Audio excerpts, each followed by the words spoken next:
여기 한국 치안은 전부 과장되었다며 열변을 토하는 미국 경찰이 있습니다. 그리고 그녀는 우연히 한국에 직접 오자마자 믿을 수 없는 장면을 목격하고 경악을 하고 마는데요. 그렇다면 그녀가 한국에서 대체 어떤 경험을 했던 것일까요?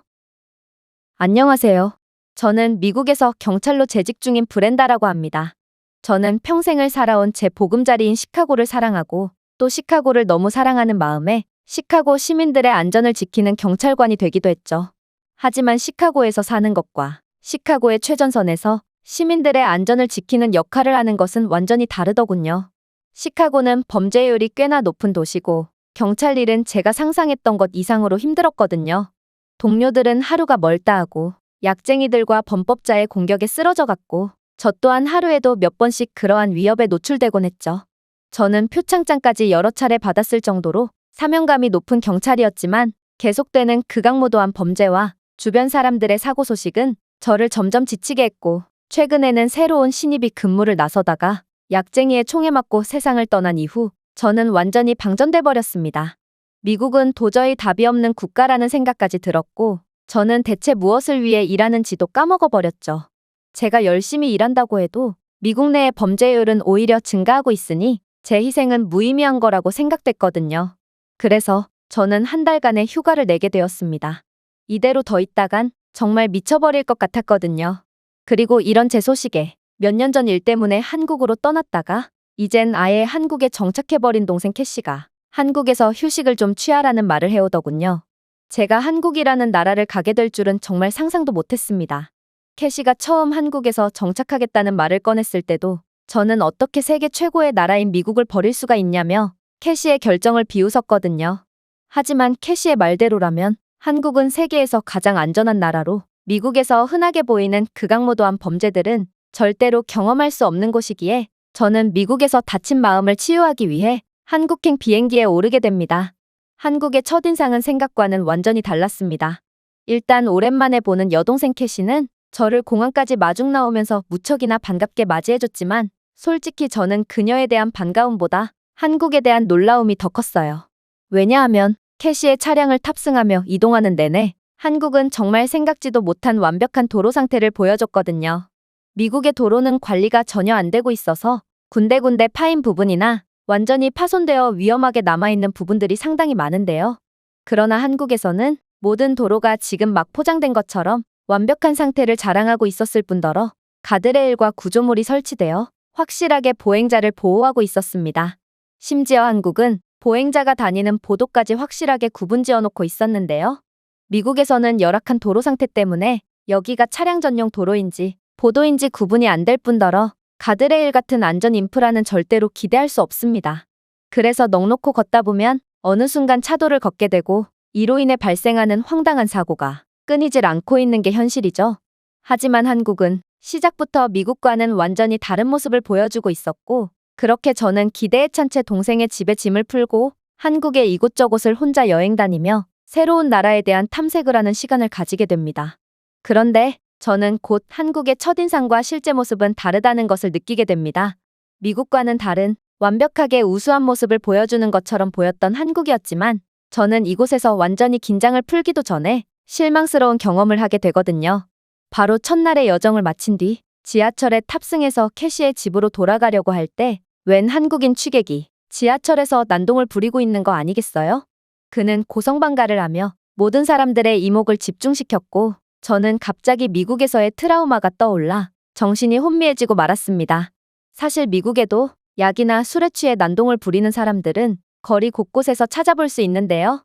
그런데 이들은 위험한 흉기를 소지하고 있는 경우가 많아서 매우 조심해야 하고 경찰들조차 이들에게 함부로 접근할 수 없습니다. 그러나 매우 안전하다고 생각했던 한국에서 그것도 지하철 같은 수많은 인파가 모이는 곳에서 이런 이성을 잃은 사람이 날뛰고 있다니 저는 여기가 그렇게나 치안이 좋다던 한국이 맞나 싶어서 한국에 약간의 실망스러운 감정을 느꼈습니다. 그런데 그때 정말 말도 안 되는 일이 벌어지기 시작했습니다. 갑자기 한국인 시민 한 명이 인파 속에서 튀어나오더니 이내 그 취객에게 돌진했기 때문인데요. 그렇게 성큼성큼 발자국을 옮기던 시민은 이내 취객을 꼭 안아주는 황당한 행동을 하기 시작하더군요.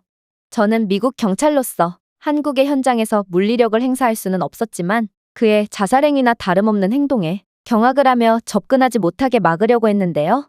그런데 분명 끔찍한 상황이 발생할 거라 생각했던 것과는 달리 취객은 시민의 품 안에 안기더니 이내 눈물을 흘리며 진정을 하기 시작했어요.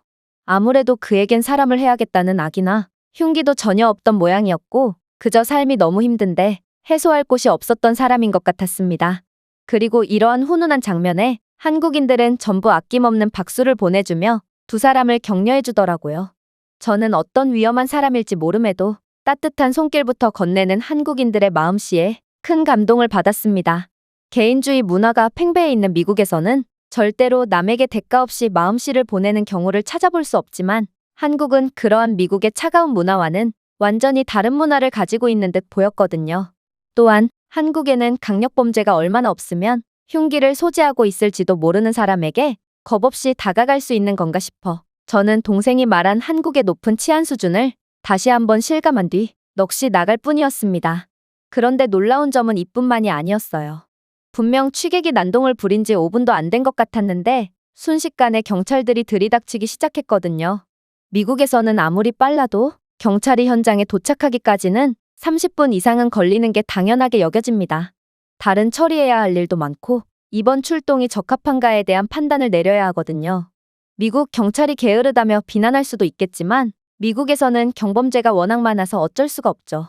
미국에서 경찰이 출동 요청이 오는 대로 족족 출동을 한다면 몸이 10개라도 부족할 것입니다. 그러나 한국에서는 범죄 자체가 일어나지 않아서 경찰이 출동할 일이 거의 없는지 한국 경찰은 사건이 발생한 지 5분 만에 신속하게 현장까지 도착하더라고요.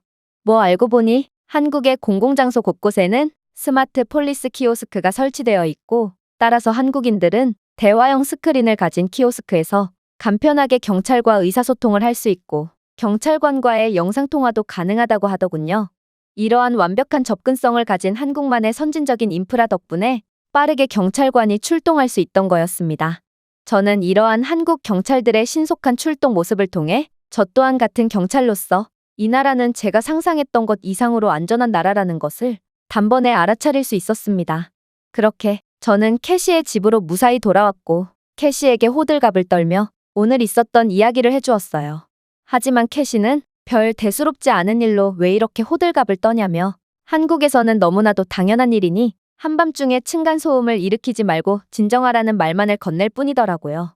저는 완전히 한국인처럼 변해버린 동생의 모습에 당황하는 한편 뭔가 한국은 제게 더 놀라운 모습들을 보여줄 수 있을 거라는 생각에 엄청난 기대감이 들었습니다. 그렇게 다음 날은 캐시와 함께 한국의 이곳저곳을 둘러보기로 했죠. 일단 저희는 강남 코엑스몰의 스타필드 도서관에 방문했습니다. 도서관은 5만 권 이상의 책과 잡지로 가득 차 있었고 바닥부터 천장까지 뻗어있는 거대한 책장의 광경은 엄청난 웅장함을 느끼게 해줬는데요. 그런데 한국인들은 이러한 엄청난 규모의 도서관에서 끝까지 정숙을 유지하며 다른 시민들을 배려해주고 있었을 뿐더러 도서관의 책들은 어떠한 보안장치도 걸려있지 않은 채 전부 다 개방되어 있더라고요. 미국에서는 이러한 공공서적을 훔쳐서 판매하는 경범죄가 판을 치고 있어서 동네의 작은 도서관들마저 모든 책을 쇠사슬로 철저히 잠가놓고 있는데요. 그럼에도 범죄자들은 쇠사슬을 끊어가며 책들을 훔쳐가고 있어서 저는 도서 도둑들을 잡느라 항상 바쁜 나날을 보내야만 했습니다. 그런데 제가 한국의 이러한 서툰 보안에 걱정을 표하자 캐시는 한국인들은 도서관에 자신의 책을 놓고 갔으면 놓고 갔지 절대로 남의 물건을 건들지 않는다며 딱 잘라 말했는데요. 저는 한국인들의 두뇌에는 범죄라는 개념이 없는 건가 싶어 어리둥절할 뿐이었습니다. 그런데 캐시는 제게 왜 자꾸 가방을 필요 이상으로 철저하게 챙기는 거냐며 아직도 여기가 미국인 줄 아냐며 추가적으로 핀잔을 주기 시작했는데요. 사실 미국은 절도 문제가 워낙 심각하기에 이러한 많은 인파로 가득 찬 곳에서는 가방을 앞으로 매야 하고 휴대폰 또한 손으로 직접 들고 다닌다거나 주머니에 넣는 것이 아닌 반드시 가방에 넣어야 합니다.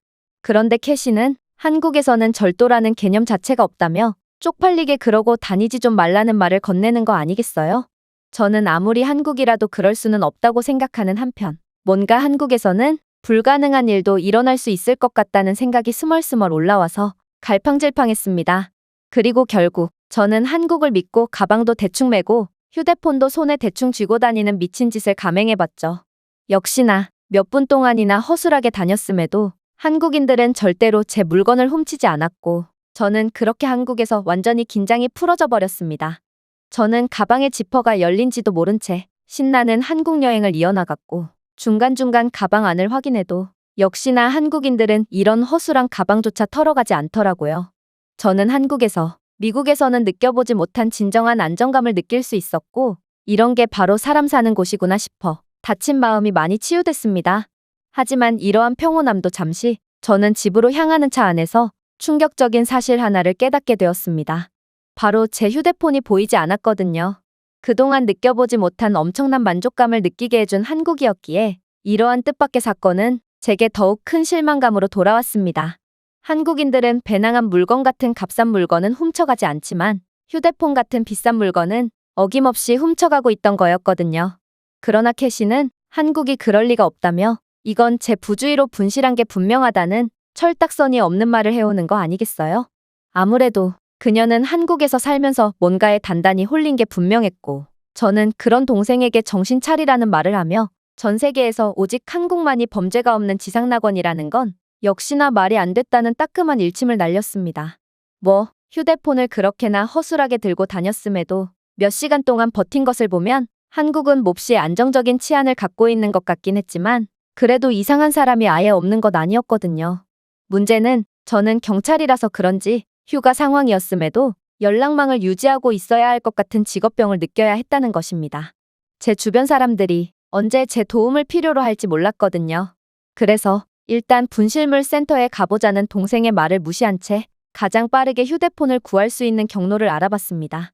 누군가 영리의 목적으로 훔쳐간 휴대폰을 분실물 센터에서 찾을 수 있다는 건 말이 안 됐거든요. 그러자 캐시는 제게 후회할 거라는 말을 건네며 마지못해 한국의 중고 플랫폼을 이용해서 휴대폰을 구하자는 말을 건네더군요. 중고거래를 하다니 미국에서는 중고거래를 미끼로 한 납치 사건이나 심지어 물건과 돈까지 전부 강탈해가는 범죄가 끊이질 않고 있기에 제가 관할하는 경찰서에서는 일면식이 없는 사람과의 중고거래는 반드시 피하라는 공지를 매번 내리고 있는 게 현실인데요. 그런데 그러한 미국의 처참한 상황을 뻔히 알고 있는 동생이 제게 위험천만한 중고거래를 권장하다니 저는 그녀가 한국에 살면서 안전불감증에 걸린 건가 싶어 걱정이 들었습니다. 하지만 그녀는 집에 도착해서도 한참 동안이나 휴대폰에 집중하더니 이내 더욱 충격적인 말을 건네오더군요. 언니와 같은 기종의 휴대폰을 판매하고 이 근처에서 거래를 할 수 있다는 사람을 발견했어. 30분 뒤에 만나기로 했으니 준비하고 있어. 내가 같이 나가줄게. 저는 그녀가 드디어 미쳤구나 싶어 넋을 놓고 말았습니다. 지금은 해가 완전히 져버린 밤이었는데 어두운 밤에 겁도 없이 신원도 불분명한 사람과의 약속을 잡다니 저는 휴대폰 하나에 목숨까지 거는 동생의 모습에 학을 떼버렸습니다. 미국에서는 약물 거래를 할 때나 밤에 약속을 잡지 평소에는 절대로 밤에 외출하지 않으며 경찰인 저조차도 근무 목적으로 동료 대원들끼리 떼거지로 다니지 않는 이상 한밤중에 외출은 생각조차 하지 않습니다. 그러나 캐시는 자신이 무슨 행동을 하고 있는 건지도 전혀 모르는 듯 너무나도 여유로운 표정으로 대기했고 저는 그런 한심한 동생을 보며 차라리 잘 됐다는 생각까지 하게 됐습니다. 캐시는 한국에 단단히 홀려 한국을 지나치게 신뢰하고 있었고 따라서 경찰인 제가 한국에 온 이상 그녀에게 안전에 신경 쓰지 않으면 어떻게 되는지를 똑똑히 가르쳐준 뒤 위험한 상황을 직접 제압해야겠다고 생각했거든요. 그렇게 저희 자매는 각기 다른 목적으로 약속 장소인 으슥한 밤골목길로 향했습니다. 그리고 이내 모자를 푹 눌러쓴 의심스러운 남성이 골목길 어두운 곳에서 저희를 기다리고 있는 것을 확인하게 되죠. 딱 봐도 수상한 차림을 한 남성을 본 저는 경찰로서의 촉이 왔고 그렇게 긴장한 채 그를 체포할 준비를 마쳤는데요. 그런데 한국인 남성은 저희를 보더니 이내 충격적인 반응을 보이는 거 아니겠어요? 저희에게 범죄를 시도할 것이라 생각했던 그는 외국인이 나올 거라고는 예상치 못했다는 듯 어색한 웃음을 보이더니 이내 유창한 영어를 구사하며 친절하게 상품을 설명해줬거든요. 심지어 동생은 남성이 가져온 상품을 꼼꼼히 확인해본 뒤 별도의 시스템을 통해 3초 만에 돈을 입금해주는 한국에서만 볼 수 있는 놀라운 모습을 보여줬는데요. 미국에서는 낡은 인프라 때문에 가게에서조차 현금을 받는 것이 일반적인데 한국의 인프라는 미국을 2차원이나 뛰어넘은 듯 보였습니다. 그렇게 거래는 순식간에 완료되었지만 한국의 중고거래는 미국과는 조금 다르더군요.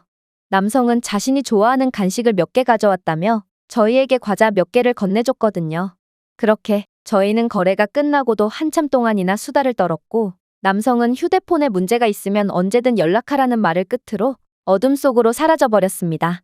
저는 이렇게나 안전하고 훈훈한 거래는 난생 처음 경험해봤습니다. 이건 거래가 아닌 그저 친구를 사귀는 하나의 방법 같았거든요. 심지어 캐시는 자신은 실제로 한국에서 중고거래를 하다가 몇몇 친구들을 사귈 수 있었고, 한국에서는 중고거래 플랫폼을 통해 무료로 물건들을 나눔하는 착한 사람들도 많다고 설명해줬는데요. 저는 매너 좋고 따뜻한 한국인들의 태도에 감탄하는 한편, 한국인을 의심해서 경찰로서의 무력을 보여주려던 제 아까 전의 마음가짐이 떠올라서 약간의 부끄러움마저 들었습니다. 그렇게 다음 날이 밝았고, 저희 자매는 우연히 어제 갔던 곳과 똑같은 거리를 지나게 되었습니다. 그런데 캐시는 이곳 근처에 분실물 센터가 있다며 일단 한번 들어가 보기라도 하자고 말해오는 거 아니겠어요? 저는 시간 낭비를 하려고 하는 동생이 한심하게 느껴졌습니다. 제 직업은 경찰인데 이런 일을 얼마나 많이 겪었겠어요? 그간의 경험상 저는 제 휴대폰을 되찾을 확률은 0%라고 확신했습니다. 이건 도난이 확실했고, 미국에서는 도난이 아닌 그저 분실물조차도 주인에게 돌아가는 경우가 거의 없거든요. 하지만 캐시는 너무나도 고집이 셌고, 결국 저는 그녀의 손에 이끌려 억지로 분실물 센터에 방문하게 됐죠. 그리고 저는 분실물 센터에 들어가자마자 경악을 금치 못하고 말았습니다. 왜냐하면 한국인 직원은 제 휴대폰의 기종과 특징을 이것저것 묻더니 이내 어제 카페 안에서 발견되었다며 분실했던 휴대폰을 건네왔거든요. 이건 정말 충격적이었습니다.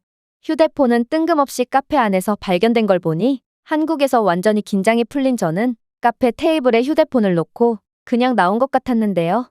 그야말로 한국인들이 훔쳐간 게 아닌 제가 바보짓을 했던 거였죠. 역시나 한국인들이 그럴 리가 없었고, 한국인들은 이러한 고가의 분실물을 보고도 절대로 욕심내지 않는 정직한 사람들이었던 것입니다. 저는 한국을 의심한 탓에 쓸데없는 중고거래를 하며 돈을 낭비한 셈이 되었음에도 기분은 무척이나 좋았습니다. 아직 정의가 살아있는 나라가 존재하다니 너무 감동적이었거든요. 뜬금없이 한국으로 떠났던 동생을 한심한 시선으로 봤던 저였지만 지금 이 순간만큼은 한국에서 살고 있고 평생을 한국에서 살 예정인 동생이 그렇게나 부러울 수가 없네요. 제가 준비해온 내용은 여기까지입니다. 끝까지 시청해주셔서 진심으로 감사드리며 여러분들의 구독과 좋아요, 알림 설정은 영상 제작에 큰 힘이 됩니다. 이상 세모튜브였습니다.